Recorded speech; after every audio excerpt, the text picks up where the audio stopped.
Ujedinjene nacije na Kosovu od prestanka oružanih sukoba do danas igrale su veoma važnu, a nekad i ključnu ulogu. Šta danas rade agencije ove svetske organizacije? Šta planiraju i dokle će ostati na Kosovu? Saznajte u Slobodno Srpski.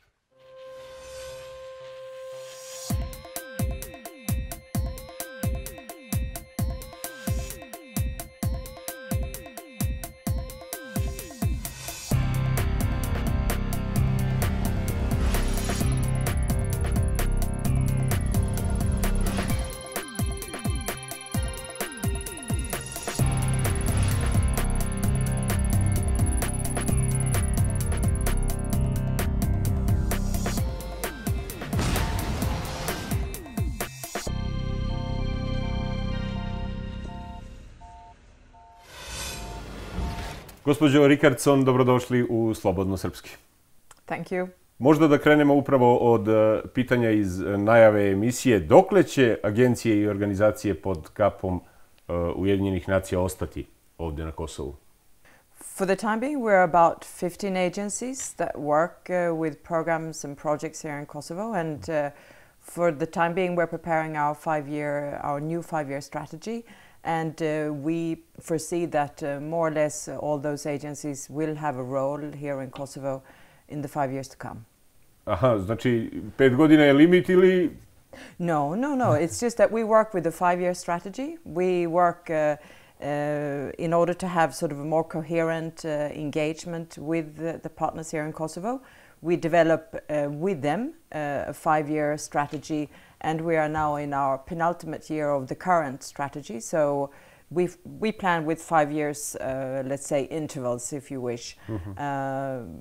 In any place that the UN works, it's jasno. normally dynamic. So, yeah. Da, jasno. Znači za 5 godina ste sigurni, ali pitao sam vas da li imate možda neku ideju dokle ostajete uopšte na Kosovu? No, for the time being, as long as there is a role for us to play, as long as we can contribute to reinforce sustainable development and an inclusive development in Kosovo, and as long as we are needed here, as long as we are wanted here, we certainly will remain as a partner to Kosovo and to the people who live here. Dobro, vi ste na čelu tima za Kosovo Ujedinjenih nacija, što je funkcija koja objedinjava rad više organizacija. Koje su sve agencije i organizacije koje deluju pod tim timom za Kosovo Ujedinjenih nacija? What agencies? Well, there are several. There are several who are quite large, like UNDP, UNICEF, UN Women. You have UNHCR, UNFPA, IOM. And also organizations like UNOPS and UN Women. There are several organizations that are here, that are present, physically present, including, for example, also WHO. Then you have others who are here, who have some type of activity and role to play here, like ILO, but they are physically not here. A koje su najveći ili najvažniji projekti koje Ujedinjene nacije, odnosno vaše agencije, sprovode ovdje na Kosovu? It's difficult to say what is the most important project. All of our programs are actually aiming at furthering and strengthening inclusive development in Kosovo. So if we speak about, for example, programs that focus on gender equality, which is a very important aspect, we have some very important works in terms of working with the Gender Equality Agency. We have been reinforcing, we've been helping to actually create the new law on gender-based violence, which we have also been able to support in the criminal code. The fact that now gender-based violence is a criminal offense and not a civil offense. That's a big engagement that we have in Kosovo. There are other engagements, for example, on the employment program, where we work at the local level. We work with the Employment Agency and also with the Ministry of Labour and Social Welfare, where we work in trying to work, make sure that the supply of jobs are actually meeting the demand of people who are looking for jobs. So that means working on the employability side of young people in particular, looking also at minorities. Kroz razne programe stažiranja, je li tako? Okay, so we have internship programs, for example, a lot of young people who work in our organization in Pristina. But we are also supporting internship programs in terms of mentorship. So let's say that we place a young person in one institution, and then we link that person, young woman, for example, up with a mentor. Let's say someone who is has been working for a longer time, who can then give advice and who can support the placement of that young individual, so that later on there can be actually prospects for a proper job. Dobro, Ujedinjene nacije su kroz UNHCR i UNDP mnogo pomogle povratak izbeglica i raseljenih lica na Kosovo. Međutim, dok se većina Albanaca vratila svojim domovima nakon ratnih sukoba, povratak Srba je pokazao skromne, rekao bih, rezultate. Da li su Ujedinjene nacije i dalje aktivne u tim programima pomoći za izbegle i raseljene ili se od toga odustalo? Very much so, very much so. The UNHCR and IOM, for example, International Organization for Migration, are very much present in Kosovo. And we work also to look at how to find durable solutions for the returnees. I have visited some of these collective centers where you see people living in something that was thought to be a temporary habitat, a temporary housing, but then turned out to be a housing that lasted more than almost 20 years. So we work very much with people who are returning. We also work with those who are looking to find, let's say, a new social housing. And so I would say that it's absolutely not forgotten in our engagements. And even I would say that returnees and refugees are also included not only in the programs of UNHCR and IOM, they are also, because they're very much represented in groups of people who are most vulnerable, they are actually also then the targets of many other engagements of UN agencies and our partners. For example, when it comes to gender-based violence. Ali taj broj je, kao što rekoh, skroman. Zašto se više ljudi nije vratilo, odnosno Srba? Well, I think that's a question that belongs to a broader discussion, and we see people, you know, there is a lot of movement. If you look at the entire... Vi rekao ste da vi radite na tome, odnosno UNHCR i UNDP je radio. Koji su to problemi sa kojima ste se suočavali, odnosno zašto se ljudi ne vraćaju? Well, I think we are looking at a situation where there is a combination of issues. You have the broader rule of law. You have to make sure Kosovo has a very good let's say, legal framework, and it has to be implemented. There are questions still outstanding in terms of ownership, things that belong to transitional justice questions. What we are doing in that regard, for example, is particularly looking at access to justice, where you have people who may have a difficulty of accessing justice, meaning there may be a language barrier. There may be just a pure barrier in terms of not knowing where to go to find help in terms of justice. So we've worked a lot with increasing the access of justice to those that are most vulnerable, and to those that may actually stand outside of the law because they have no information of how to access in the law. They may not have the economic conditions, they may not have the contacts. So we work a lot with the Agency for Legal Aid, for free legal aid. We work both here in the Pristina region as well as in the northern region. Vi radite, ali su rezultati, opet kažem, veoma slabi. Jer verujete vi da će se svi raseljeni nekad vratiti na Kosovo? This is a very difficult question, as you know, and I'm sure that you're asking me because it is a very difficult question. I think this belongs to, it's a prospect about, European integration. There are prospects broader in Europe. How is Europe looking at the time being? Is there jobs being offered in Europe? So you see, people are looking at various options. I think that If you look at society today, as it's been for centuries, people are moving. There is always a movement of people, right? So everyone is making a judgment. Okay, will my life be better there? Will the prospects of my children, and their children, will that be better if I move here, or if I move back, or if I move there? You see, so these are the questions. So I think a lot of these questions will also, of course, be very much dependent on how the dialogue, for example, how the normalization between the contacts of the relations between Belgrade and Pristina will evolve over the next few years. A da li je pitanje raseljenih trebalo da bude na stolu u Briselu, kad pomenu ste taj dijalog, da se o tome razgovara između Kosova i Srbije, odnosno Beograda i Prištine tamo? I think it has to be taken into consideration, because this, of course, it affects people's lives. So, and I'm sure that is being discussed, and I would imagine that in a final, let's say, in a final agreement, these are some of the details or some of the dimensions that has to be included in a final agreement. Yes. Šta da se uključi? Povratak raseljenih? Well, you have to include, make sure that there are legal provisions that follow international law, that follow international standards and best practices of how do you deal in a situation like this. Pa to piše u rezoluciji 1244, pa evo 20 godina ništa. Well, as you know, the situation is complex. You have a situation in the Security Council where opinions are divided, and I think this is a question for members, ultimately of the Security Council. Ne, nego kažem u rezoluciji 1244 stoji da treba da se obezbedi povratak svih raseljenih na Kosovo, pa se ništa nije dogodilo.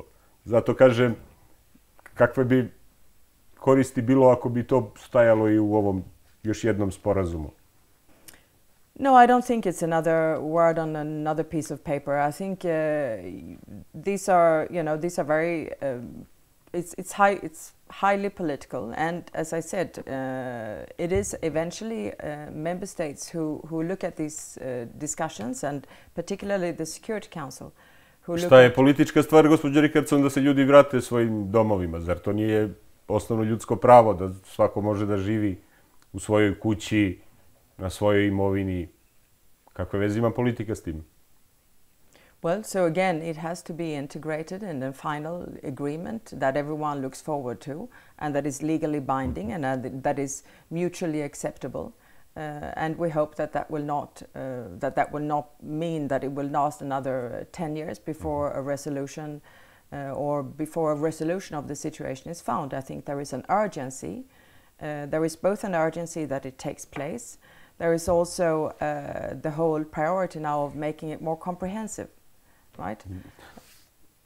Dobro, a na koje ste projekte najviše ponosni u ovih 20 godina koliko ste prisutni na Kosovu? Ne mislim vi lično da ste prisutni 20 godina ovdje, nego Ujedinjene nacije. Čime su Ujedinjene nacije zapravo najviše pomogle građane Kosova? Well, as you said, 20 years. I have been here for 1.5 years.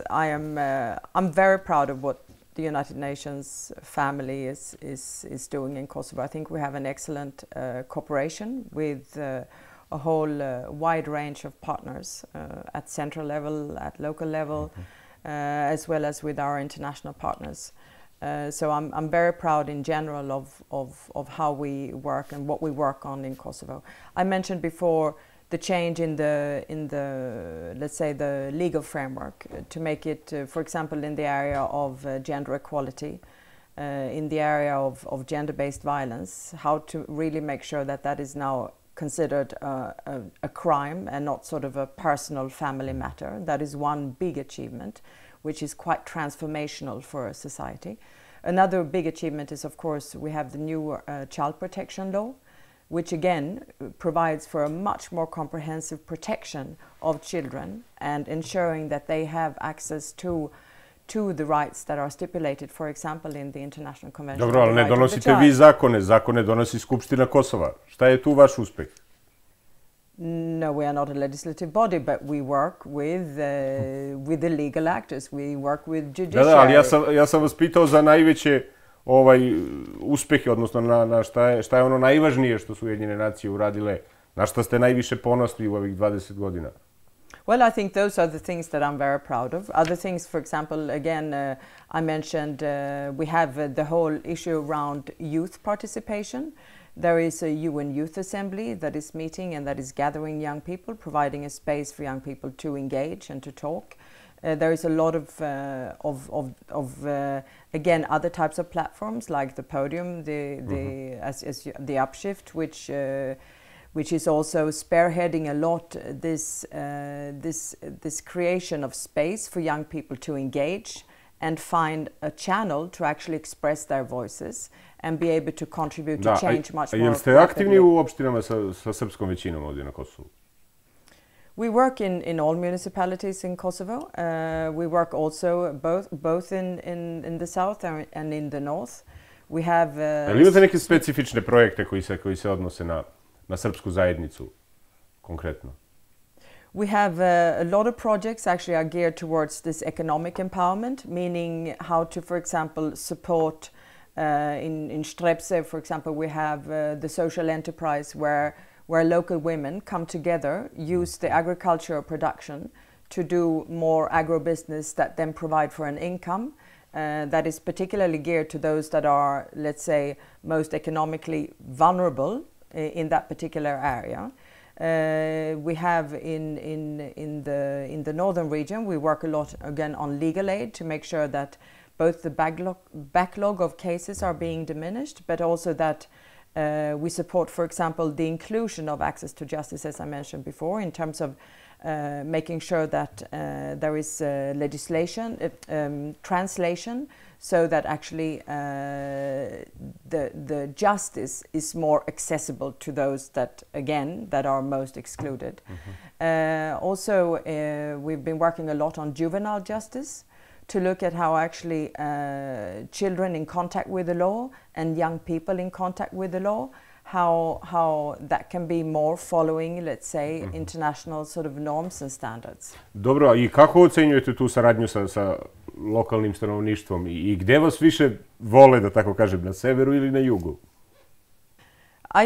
I've visited a lot of, I must say, almost most of the municipalities in Kosovo, and in the north and in the south, and I must say, everywhere I go, there is a very positive and friendly atmosphere towards our organizations.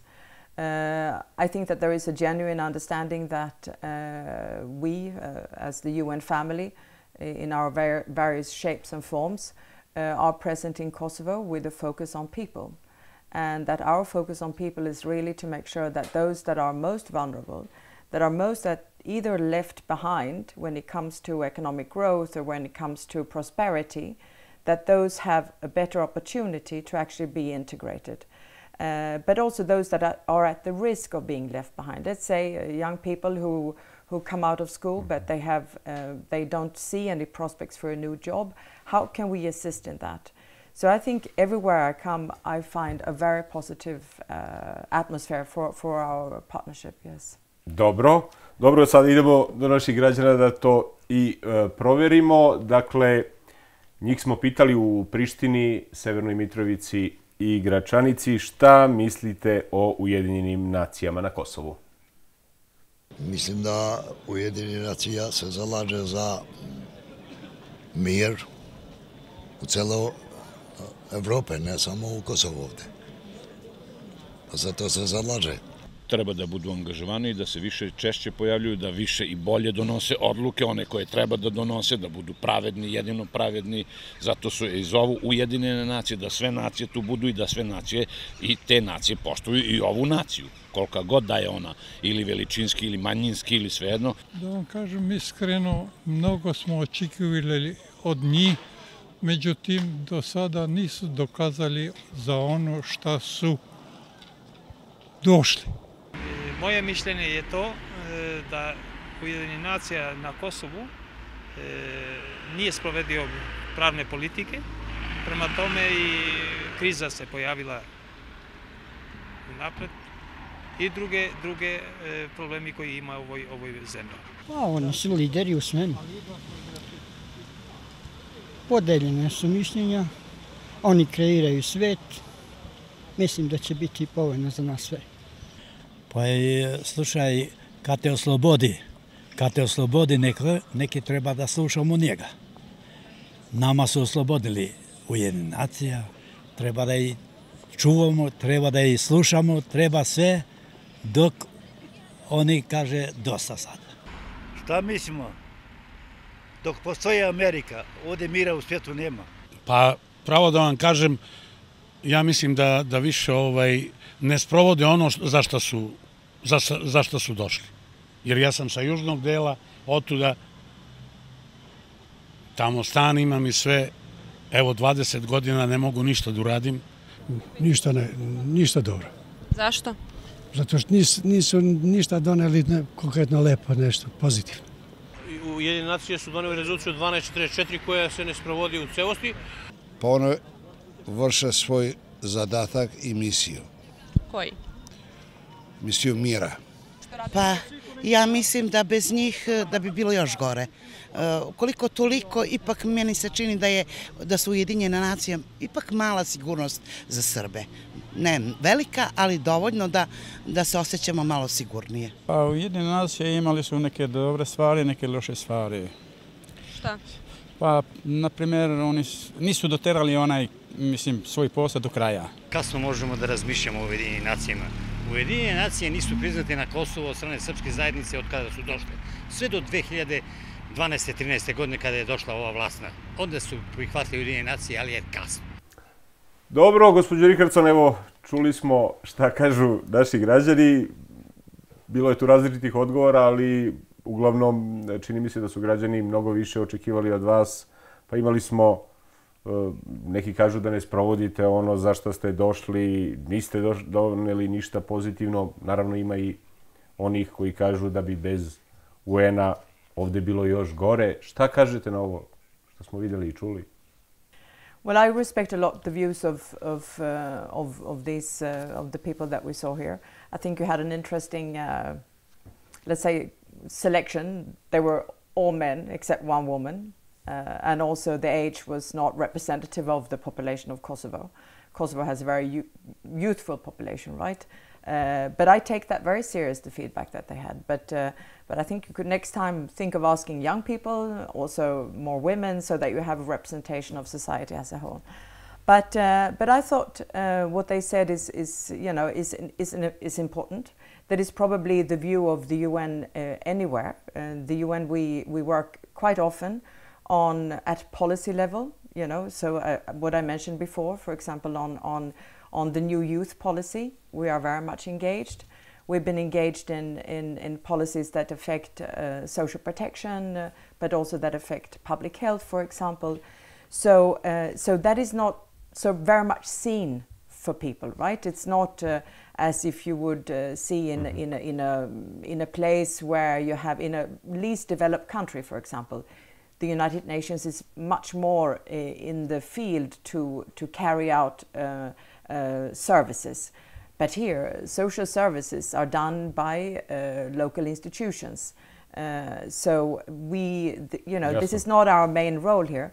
But I think it's important to ask these questions, and I think it's important to listen and to take it sort of back home. But you also see that there is a mixture. The United Nations is not, it's not a sort of.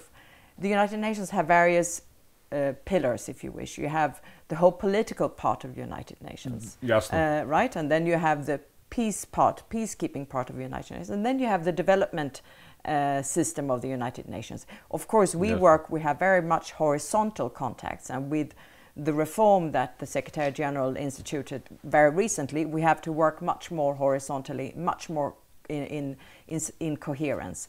But these are three pillars, three systems of the United Nations that work quite differently, right? And they have a different governance. Dobro, prelazimo na neke druge teme. Ovih dana je završena druga po redu nedelja održivog razvoja. Iz Evropske unije poručuju da su zabrinuti kad je životna sredina na Kosovu u pitanju. Šta vi iz Ujedinjenih nacija kažete po tom pitanju? About the environment. Yes, well, we share the concern of the EU, and I think that that is a concern. Not only that, I know that it's a concern that is shared by people who live here in Kosovo. If you look around, Kosovo has the most. It's a beautiful region. It's a beautiful place with the mountains, with the lakes, with a very pristine environment. Ali napredak po ovom pitanju je veoma slab prema mnogim izveštajima, čak i poslednji izveštaj o napretku. Exactly. So, but then you see that there is the air quality is absolutely above any acceptable limits, or below, if you wish, in terms of the quality of air, and that impacts, of course, health of people. It impacts a broad set of issues, right, including such as foreign direct investment, for example, right? Because, you know, to come in a place which is highly polluted may actually prevent some companies from installing themselves here. But you also have really poor waste collection, in terms of water quality, access to water. These are things that impact people on a daily basis. And I think, you know, during this week of the Kosovo Sustainable Development Week, it was also talked about how companies, when you look at, for example, illegal dumping of construction material, you have new houses constructed, then companies leave sort of leftover construction material abandoned that is highly polluted for environment. On top of it, it's highly polluted for people who live in the neighborhood. Da, šta Kosovo, odnosno institucije, treba hitno da urade kad je zaštita životne sredine u pitanju? Volja postoji kod svih. Rekao ste da su svi zabrinuti, i građani, i političari, i predstavnici tih institucija. Šta je ono što treba da urade? I zašto ne rade? I think that there are several things. One thing, for example, is first of all to make sure that what is already legalized, let's say, it is illegal to dump construction material. It is illegal to dump anything, in fact, which on a site that is not sort of officially a dumping site. You know, uphold the law. That is very important, right? And to make sure that those that should be fined are fined, so that there is really the rule of law in place. And I think that is the first thing. Kosovo has a fairly comprehensive legal framework, and it should be upheld. That's the first thing. So you need that whole chain of inspectors, of the repercussion if you break the law. That has to, so again, looking at you know, zero corruption, looking at that type zašto se to ne radi? The responsibility of private sector, but also of institutions as well as individuals. The other thing is, we are looking now. We are a few years into what we call the Sustainable Development Goals and the Agenda 2030 for Sustainable Development.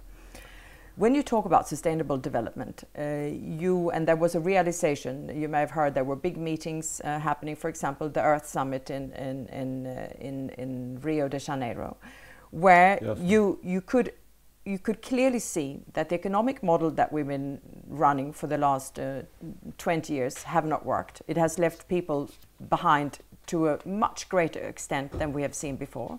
We've seen environment being polluted to a much greater extent. So when you look at the pillars of sustainable development, you have an economic pillar, essential.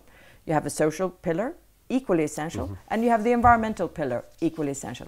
If you look at these three, so whatever political decision you take, whatever legal text that you propose and policy that you propose, you need to look at these three integrated dimensions at the same time. For example, you want economic growth. It is needed. How do you make sure that that economic growth produces jobs for people who are at the risk of being marginalized?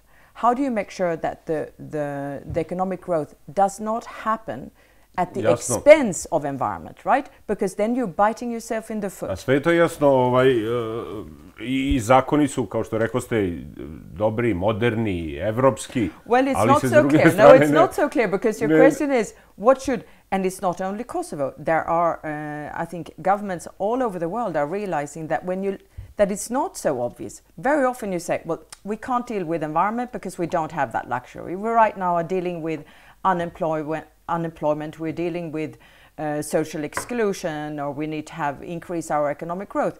Environment we will deal with tomorrow. No, tomorrow it is too late.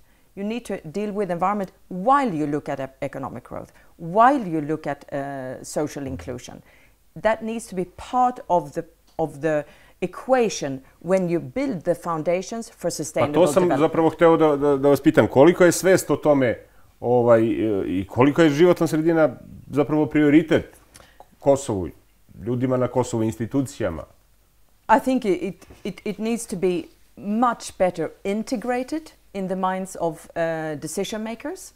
I think you need to look at what are some of the synergies, what are some of the trade-offs that you can do. So you need to be much more deliberate. If I look at politicians, if I look at public civil servants, it needs to be much more deliberate. It has to, I think awareness has to increase, but knowledge also, how do you do it? But it's not only in Kosovo. We see it everywhere. We see disastrous decisions sometimes in the name of something which is a very short-term goal. We also know that politicians often have a very short-term perspective, right? So I think sustainable development and the whole discussion around the SDGs, it may look sort of funny and colorful and so on, but it's actually a very, very serious question, because it deals with how we are able to have prosperity at the same time as we have that we, let's say, maintain the natural resources for future generations. How can we make sure that we have prosperity for everyone without sacrificing the planet? How can we make sure that we have peace and prosperity at the same time, right?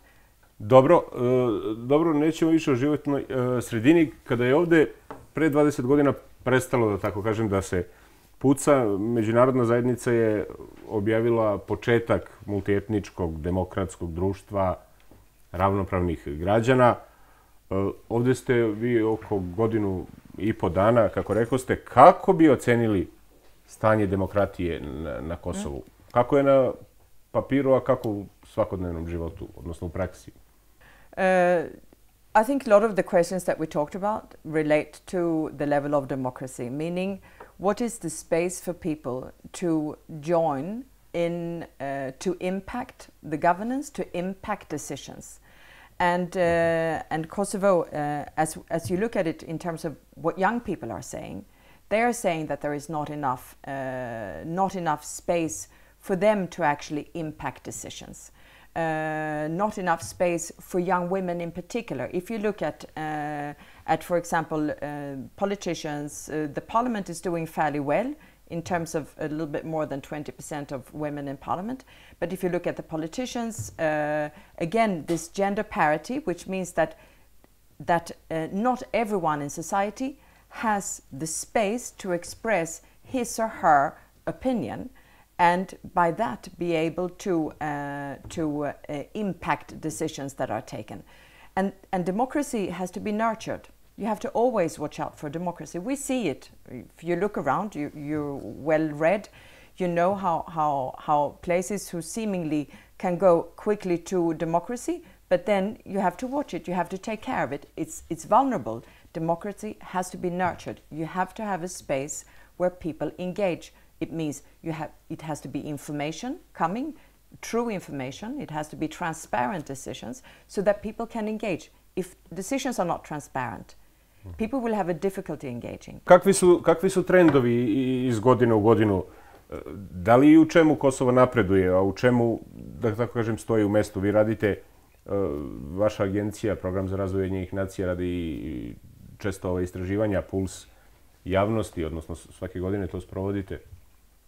Well, several areas. I think that there is, let's say that there is an awareness, I believe, in the fact of creating that space for young people. There is an awareness of the importance of creating that space for young people.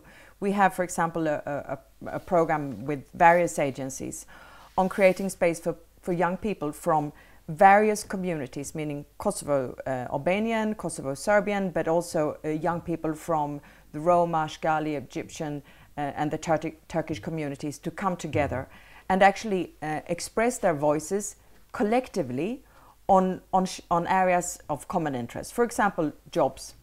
Everyone wants a job. Everyone also wants access to a good education. Education is absolutely essential if you look at both the quality of education, the relevance of education, and including, for example, vocational training. So we are, with that program, we are looking at creating that space for young people. And even if we just, if we, and I've met several of them, and when you talk to them, for example, a young woman from the Kosovo Albanian community, a young man from the Kosovo Serb community, when they meet, they have so many things in common. They don't perhaps speak each other's language, and that is, of course, a barrier. So I think language is something that that has to be one of the priorities, and I'm happy it's the International Language Day tomorrow with an activity you may have seen with IOM on this on the online language learning platform. But so having young people to come together and raise their voice for areas of common interest, but from various communities. So at the same time, you build this trust between people. Because in Kosovo, when you look around, there is a certain deficit of trust between people, and also this deficit of confidence in public institutions. And that is, those two levels of confidence and trust are again essential to democracy, right? And when you look at corruption, that erodes that you know, and you need to build up. I'm from Sweden. In Sweden we have a full confidence in our local institutions. We know what we can expect. We demand what we can expect, right? But we also have a responsibility. You know, we make sure that we engage in our neighborhood. We make sure that we don't litter the environment. We make sure that we follow the rules. And that is our part of this social contract or a social compact between the population and the institutions. Pomenuli ste ove različite zajednice, etničke. Prema vašem ličnom iskustvu i doživljaju, da li su danas građani različitih nacionalnosti na Kosovu ravnopravni? I think, of course, you always have... Na papiru jesu. Yeah, so you come back to the fact that it is the implementation of the legal framework. You have a solid legal framework, right, which takes into consideration, you have, for example, the fact that there are 2 official languages. Make sure that then translation is available in those 2 languages. Quality translation is available to those in when it comes to legal text, when it comes to policies, or even instructions at the municipal level. To znači da nisu ravnopravni pripadnici različitih zajednica, odnosno nacionalnosti na Kosovu? It can certainly be improved. And when you go out, again, when you listen to people, for example, you feel that there is a wish for people, and when it's particularly young men and women, to engage and to, you know, to be able to advance society. They want to contribute. There are a lot of good ideas, a lot of competence out here.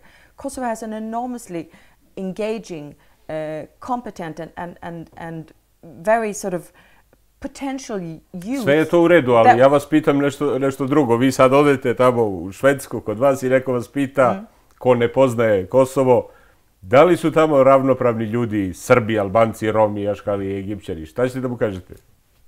I think that's why we work on minorities, right? Because minorities normally have a, you know, no, but it's a theoretical question in a way with a very practical implication. Minorities often have a difficulty of actually creating the voice and the space for that voice, for their voices in a society, right? In any society, if you're a minority. Kosovo has the good chance of having a very strong legal framework that caters for, if properly implemented, minorities would have access. They have the same rights, but they would have access to that right. And I think this is what we are working towards, right? And in the UN now, when we talk about, and again, coming back to this new Agenda 2030 for Sustainable Development, we talk about leaving no one behind. That is exactly, you have to work with those that are most vulnerable and most marginalized. And Kosovo, as I said, it has a huge advantage. There is already a legal framework that is in place that could that could actually allow for that to be fully in place. And I think, again, coming back to the environment, for example, environment and engaging in environment is something that Kosovo could promote much more, also as a way of building that citizenship, the way that I am a citizen in my community, in my neighborhood. When I engage in environment, I can actually engage with others. And when I show that respect to the environment, I show respect also to my fellow neighbors, right? And this is something that I think in Kosovo, I see a lot of interest in this now. And I think it's a huge opportunity to actually strengthen democracy and strengthen the social texture here in Kosovo with its rich and very diverse culture. Dobro, sada idemo ponovo do naših građana. Njih smo pitali da li se osjećaju ravnopravni, odnosno postoje li građani prvog i drugog reda na Kosovu, pa da vidimo šta kažu. Po nas u zakonu ne. Sve je ravnopravni. Ako hoće da koristi prave, ima pravo, ako neće, ne mora. Pa to je pitanje toliko, odgovor na to pitanje je toliko očigledan da su Srbi na Kosovu građani drugog reda. Srbi su ovde građani drugog reda. Zašto? Pa nemaju prava, pogotovo u Metohiji. Ja sam iz Metohije, iz istoka, nemamo prava kao što imaju oni. Drugo je ovde na severu, a drugo je u Metohiji, da je nas malo tamo. Ja mislim da smo svi jednaki, nema razlike. Ja ne primećujem da ima nešto. To do sada nisam primetio. U gradu, sad ne znam, van grada nisam upoznat. Mi Srbi na Kosovu i Metohiji se ne osjećamo ravnopravni, mi nismo ravnopravni. Što se tiče srpskih institucija, isto nismo ravnomerni, niti kosovske institucije nismo ravnomerni. Srbi su mnogo manje zastupljeni u kosovskim institucijama i ima jedan veći broj Srba koji su iz Srbije i centralne Srbije koji rade na teritoriji Kosova, a koji mi ne znamo koji su ti Srbi koji nas zastupaju. Svakako da postoje građani i prvog i drugog reda. Ja se ne osjećam ravnopravnim. Ne sa vama, ne sa ovim. Osjećam se neravnopravnim sa mojim drugom iz Raške, sa mojim drugom iz Čičevca, Stalaća, ne znam, on ima pravo na pasoš koji je bez vize, ja ne, ja treba da se ubijem da izvedim pa. Prvo to. Pa verovatno jeste, ali ja ne znam da identifikujem. Postoje, sigurno da postoje. Pravo da ti kažem, ja sam penzioner, nisam toliko sada da me nešto, jednostavno živim svoj život i tako, ne gledam mnogo ni jedno ni drugo. Postoje građani prvog, drugog, trećeg i četvrtog reda. Zašto? Verovatno znate. Uvijek je bilo da su postojali građani prvog i drugog reda. Žao mi je što je tako, ali to je jednostavno činjenica ne samo ovde, nego u celom svetu. Dobro, evo vidjeli smo i čuli šta kažu naši građani. Mnogi od njih smatraju da postoje zapravo građani prvog, drugog, trećeg reda. Šta vi kažete na ovo i da li po vama postoje građani prvog i drugog reda na Kosovu? Again, I think that you need to look at your sort of the segment of people that you're asking, right? But I respect again very much the views of people, and I think what we're hearing here is their perception of the situation and their sort of how they live and see the situation. Very much of these inequalities in terms of opportunities that people have, if it relates to ethnic group or if it relates to any type of, let's say geography, for example, income levels, those are all things that are potentially exclusive, meaning you can be excluded from quality education, you can be excluded from good health care, you can be excluded from job opportunity. So when it comes to a truly inclusive society, or a more inclusive society, you have to make sure that from early childhood you provide opportunities for all children, irrespective of which ethnic group. And again, in Kosovo, there should be that opportunity. I think there is not sufficient attention being paid to the early childhood, the importance of having early childhood education in a quality way. We know that children learn and form most rapidly in the first 5 years. And still you see very few kindergartens. I've spoken with a lot of women, right? Young women who want to have children. They say that there are no kindergartens. I will have to stop working, right? And again, from across various municipalities, you see that there are not sufficient kindergartens, not sufficient attention to that space in a person's life that will actually help the person eventually to have the same opportunities as someone who comes from a, let's say, a more income-rich family, or someone who comes from a majority family, or a family with fewer children, for example. Jasno. But you see what I'm saying. So, not as an exclusion by default. It's a series of areas in life, access to things that you have the right to, that are just not being provided for you. Jasno. Jasno, dobro, kada govorimo o tim razlikama na Kosovu, većina ljudi to posmatra kroz te srpsko-albanske odnose, međutim zaboravljamo i na druge važne principe, kao što su odnosi među polovima.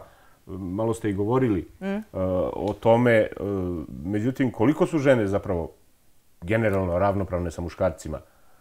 Na papiru, u zakonima, kao što rekao smo, sve lepo piše, nego u svakodnevnom životu. Well, I think there you also have a big exclusion, because again, when you look at school, you don't see girls as much as you notice boys, right? You see it in sports, you see it in education, you see it in particularly in the job market, as well as in decision-making positions. For example, in politics, both at the local level as well as the central level, right? And so there is definitely a differential in the treatment of girls and boys. And again, Kosovo is not unique in this. And again, I think Kosovo is making great strides to change the situation, but much more is needed. Just look at your interviews. There was one woman out of, I couldn't count if there were 9 or 10 men. Neće žene da pričaju, šta da radimo? So, no, but that means, I don't think that that's particularly correct. Probably you didn't see them on the street because they were at home, working at home, cleaning, cooking, taking care of children, taking care of their elderly. So there are a lot of situations in life where women are not supported by let's say, services that should be provided by the municipality or by the central level institutions. For example, childcare, elderly care, right? Yes. So and for sure, the fact that, you know, that you have one woman out of 11 interviewees also shows that women are much more busy keeping their families, their communities in order. And that's why it's so important to include women in anything that has to do with decision making. If it's in, let's say, the dialogue between Pristina and Belgrade, also an absence of women in that dialogue. Because, and you see it in local politics, in central politics. Women, because of tradition, have a much more better view of what is missing in the society, meaning if it's healthcare, if it's access to clean water, electricity cuts, bad air, too much litter, too many stray dogs on the streets. They know these problems, right? Better than men for the time. A i u ovom dijalogu Beograda i Prištine u Briselu nema žena. Mislite da bi se žene lakše dogovorile o nečemu kad bi žene razgovarale tamo, mislim, u Briselu? I think it would certainly enrich the dialogue to have women included in the dialogue, because again, you have that view of society that comes from a different perspective. You know, you want the dialogue to be comprehensive, right? To deal with all issues of the society. So you need also to have the representation of both genders in such an important, essential process. U nastavku, ko je Ulrika Rikardson? Ulrika Rikardson je na čelu tima Ujedinjenih nacija na Kosovu, a donedavno je bila i stalni predstavnik programa za razvoj Ujedinjenih nacija. Pre toga bila je koordinator nekoliko agencija Ujedinjenih nacija u Zelenortskoj republici, grupi vulkanskih ostrova u središnjem delu Atlantskog okeana. Od 2004. godine obavljala je poslove za agencije Ujedinjenih nacija i u Gabonu, Turskoj i na Kubi. Završila je postdiplomske studije na Ekonomskom fakultetu i socijalnoj psihologiji u Švedskoj. Gospođo Rikardson, čitav region Zapadnog Balkana, ali i šire, suočen je sa talasom migracija. Svi bi da idu u zemlje Zapadne Evrope. Zašto? It relates to a lot of the questions that we talked about, meaning you have not enough opportunities presented here in the region, meaning there is, in terms of unemployment, youth unemployment. And I think here we have a situation which is, on the one hand, you have quite a booming, if you look at the region as a whole, quite a booming private sector development. But at the same time, that private sector development and the private sector are not able to find, they say, sufficiently skilled people to work in their companies. And so that is, of course, that's something that you have to look at then. How is education catered for actually producing young people who both want to and also who have the capacities and the skills to work in some of these private sector? Da, ali pored nezaposlenih i siromašnih koje ste pomenuli, sve je više obrazovanih i dobrostojećih ljudi sa Kosova koji odlaze ili bi da odu. Zašto? Well, I think you also have the whole situation around the uncertainty of the future that impacts people in the sense of, okay, how can I best cater for my family and also for myself and my future? And so there is that tendency to want to leave because you don't see the opportunities here. And it's a combination of factors. If you have a combination of education which is not quality education, if you have a situation where you don't see the job prospects presenting themselves, and on top of it, if you have environmental pollution, if you have housing problems, if you have urban structures, for example, we work a lot on urban planning. Urban planning is absolutely essential for creating a sense of also motivation and inspiration for people to stay in your locality and contribute to your locality and live well there. So I think it's a combination of issues. It's not only the dream and the fact of not having a job, or the dream that it's much better in Germany or Switzerland or in Sweden, but it's a combination of issues. And I think if you keep people engaged, if you have these engagement opportunities of people, there will be much more motivation to invest your time and your effort and your presence in your community. Dobro, a koji su modeli tog ekonomskog razvoja su se pokazali kao najuspešniji zapravo na Kosovu? Well, Kosovo has had fairly good and sort of solid economic growth, but it's a growth that is not translating itself into the sufficient number of jobs, right? So you need to look at what is driving job growth to see or economic growth, and why is that not translating into jobs? So is it primarily, let's say, construction? Well, maybe you need to look at giving incentives for foreign direct investment. You give incentives for other types of let's say, economic growth sources, like, for example, private sector innovation, entrepreneurship, something that Kosovo could be extremely skilled in. You also see, for example, the area of tourism, for example, could be also a source of economic growth that could produce higher number of jobs, including, for example, agriculture, the whole area around the forestry management, which is also a big issue in Kosovo, as well as, let's say... A pomenu ste turizam. Ima li Kosovo budućnost u turizmu? Odnosno, vredi li ovde dolaziti i trošiti pare? Absolutely, and I think you can see it.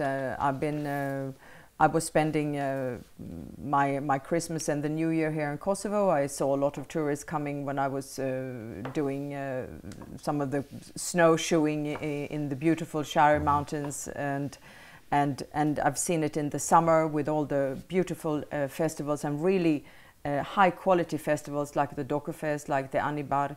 You have the film festival. You have a lot of things that attract tourism, and I see a lot of tourism coming. You also have koja su za vas lično najatraktivnija turistička mesta na Kosovu? Oh, for me, I'm still curious to see. There are many things that I haven't seen. I like the pristine sort of mountains of the Shower Mountains, but I also like to go and visit Prizren, like many others, to see the culture and the religious diversity that exists there. I enjoy very much the restaurant life of Pristina with. So I don't have a favorite. I'm still learning to. Znam, ali sad odete u Švedsku i neko vas pita, hoću da idem na Kosovo, šta da posetim tamo?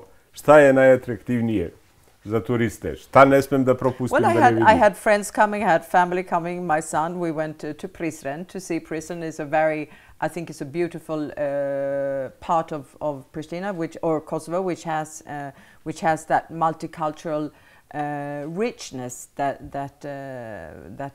Kosovo has to offer, but also going into, as I said, very untouched nature, to look at the biodiversity that still is there, but that is being challenged and endangered at the time being. So again, I've been here 1.5 years. Give me another year and I'll give you my favorite spots.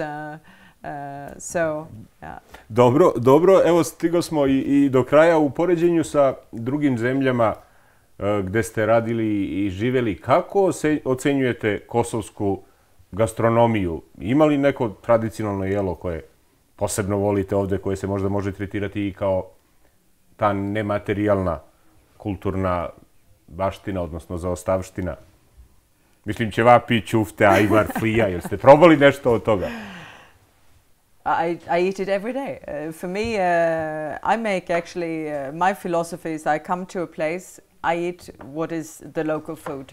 So if I love the ajvar, for example. I think that's my favorite sort of traditional dish. But when I go to a market, I always ask, so what comes from here? What comes from this community or this village or from Kosovo? Yesterday I was walking through Mother Teresa Boulevard, and they have these stands of vegetables that farmers, they come and they sell them there. I think that's Kosovo has an enormous potential of actually of that agro product, agro business, which could create many jobs at the local level, allow people to actually stay in villages if they want to, and have a real prosperous life in terms of income and sort of participation. Similarly, the wines in Kosovo are very good, and I visited many of them, and that again is we have countries that are known for wines, and if you look at Kosovo, the wine sector is really something which has a potential of creating a very high-end product, if you wish, for Kosovo, which could be both in terms of partnership, in terms of foreign direct investment, but also jobs at the local level. Kosovo has a lot of potential in going forward, and I feel always, as I said, both welcomed and very safe in Kosovo. Gospođo Rikardson, hvala što ste bili gošća emisije Slobodno Srpski. Gledali se i slušali Slobodno Srpski. Budite sa nama i sljedeće nedelje na vašoj omiljenoj televiziji. Slobodno Srpski, ili kako god želite, pišite na e-mail adresu slobodnosrpski@gmail.com ili pošaljite pismo na Medija centar Čaglavica za emisiju Slobodno Srpski. Prijetno!